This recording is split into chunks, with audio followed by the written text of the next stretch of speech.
നമസ്കാരം. നമ്മൾ പ്രതീക്ഷയോടെ കാത്തിരുന്ന എയിൻ മാസ്ക് നമ്മുടെ മുമ്പിലൂടെ കടന്നു പോകില്ല എന്ന് ഏതാണ്ട് ഉറപ്പായി. കൊളംബോയിലായിരുന്നു ഇന്നലെ പകലും ഇന്നലെ രാത്രിയും. കൊളംബോയിൽ നിന്ന് ഏത് വഴി തിരഞ്ഞെടുക്കും, ഏത് കപ്പൽപാത തിരഞ്ഞെടുക്കും എന്നുള്ള ആകാംക്ഷയായിരുന്നു. എന്തായാലും 5469 നോട്ടിക്കൽ മൈൽ ഇനി ബാക്കിയുണ്ട് എന്നുള്ള വിവരവും, പോകുന്ന പോർട്ട് ടാങ്കർ, മെഡിറ്ററേനിയൻ കടലിലുള്ള ടാങ്കർ, മൊറോക്കോയിലാണ് ആ പോർട്ട് ടാങ്കർ, ആ പോർട്ടിലോട്ടാണ് പോകുന്ന ചിത്രത്തിൻ്റെ ട്രാക്കിങ്ങും നമുക്കിപ്പോൾ മനസ്സിലാകുന്നുണ്ട്. സൗത്ത് ആഫ്രിക്ക ചുറ്റിയാണ് പോകാൻ തീരുമാനിച്ചിരിക്കുന്നത്. നമ്മുടെ മുമ്പിലൂടെയാണ് പോകുന്നതെങ്കിൽ കൊളംബോയിൽ നിന്ന് നേരെ നമ്മുടെ മുമ്പിലൂടെ വരേണ്ടതാണ്. പക്ഷേ ഓപ്പോസിറ്റ് ഡയറക്ഷനിലാണ് കപ്പൽ ഇപ്പോൾ മൂവ് ചെയ്യുന്നത്. അതുമാത്രമല്ല, 26 ദിവസമെടുക്കും അവിടെ എത്താൻ, ടാങ്കറിലെത്താൻ. 21 മാർച്ച് 21 അവിടെ എത്തുക.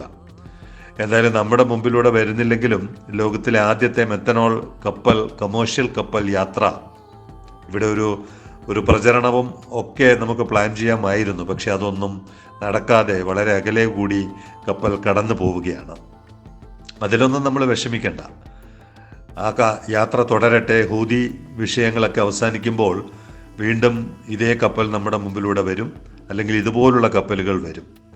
അതുകൊണ്ട് എയിൻ മാസ്കിന് നമുക്ക് എല്ലാ ആശംസകളും നേരാം. എയിൻ മാസ്കിൻ്റെ പിന്നാലെ 12 കപ്പലുകൾ, ലോകത്തിലെ പ്രധാനപ്പെട്ട ഒരു കപ്പൽ ഓപ്പറേറ്റിംഗ് കമ്പനിയാണ് ഡനോഷ്.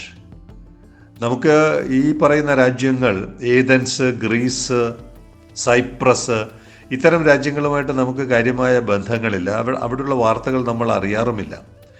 പക്ഷെ നമ്മുടെ മുമ്പിലൂടെ പോകുന്ന പല കപ്പലുകൾ, കപ്പലിൻ്റെ ഉടമകൾ, ഇവരെയൊക്കെ അന്വേഷിക്കുമ്പോൾ ഇതൊക്കെ ഇത്തരം രാജ്യങ്ങളിലാണ് കൂടുതൽ കാണുന്നത്. നമ്മുടെ മുമ്പിലൂടെ കടന്നുപോയ വൈഡ് ആൽഫ പലപ്പോഴും കണ്ടിട്ടുണ്ട്. വൈഡ് ആൽഫ എന്ന് പറയുന്ന കപ്പൽ പലപ്പോഴും കണ്ടിട്ടുണ്ട്. സൂയസ് കനാൽ, ബ്രമൻ, വാൻകൂവർ, സിംഗപ്പൂർ തുടങ്ങിയ കപ്പലുകൾ പലപ്പോഴും നമ്മുടെ മുമ്പിലൂടെ പോയിട്ടുണ്ട്. അപ്പോൾ ഇപ്പം നോക്കുമ്പോൾ ഇവയുടെ എല്ലാം ഓണർ ഡനോഷ് എന്ന് പറയുന്ന സൈപ്രസിലെ കമ്പനിയാണ്, ഡനോഷ് കോർപ്പറേഷൻ. എന്താണ് അവരുടെ പ്രത്യേകത? അവർ 12 കപ്പലുകൾക്ക് ഓർഡർ കൊടുത്തിട്ടുണ്ട്, മെത്തനോൾ കപ്പലുകൾക്ക്. അതിൽ 2 8258 TU വരുന്ന കപ്പലുകളാണ്. അവർക്കിപ്പം തന്നെ 68 കപ്പലുകൾ സ്വന്തമായിട്ടുണ്ട്. 2200 TU മുതൽ 13100 TU വരെയുള്ള 68 വെസൽസ് ഉണ്ട്. അത് കൂടാതെ 12 വെസൽസിന് ഇപ്പോൾ ഓർഡർ കൊടുത്തിട്ടുണ്ട്. എല്ലാം മെത്തനോളാണ്. പുതിയ കപ്പലുകൾ മുഴുവൻ മെത്തനോളാണ്.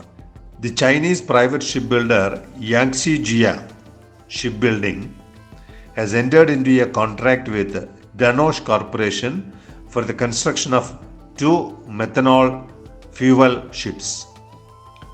അപ്പോൾ ഈ 12 ആദ്യത്തെ 2 ഈ പറയുന്ന കാറ്റഗറിയിൽ വരുന്നത്.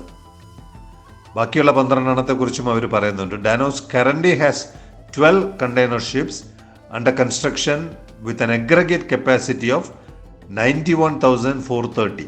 ആകെ ഈ 12 കപ്പലുകളുടെയും കൂടെ കപ്പാസിറ്റി 91,430 TU ആണ്.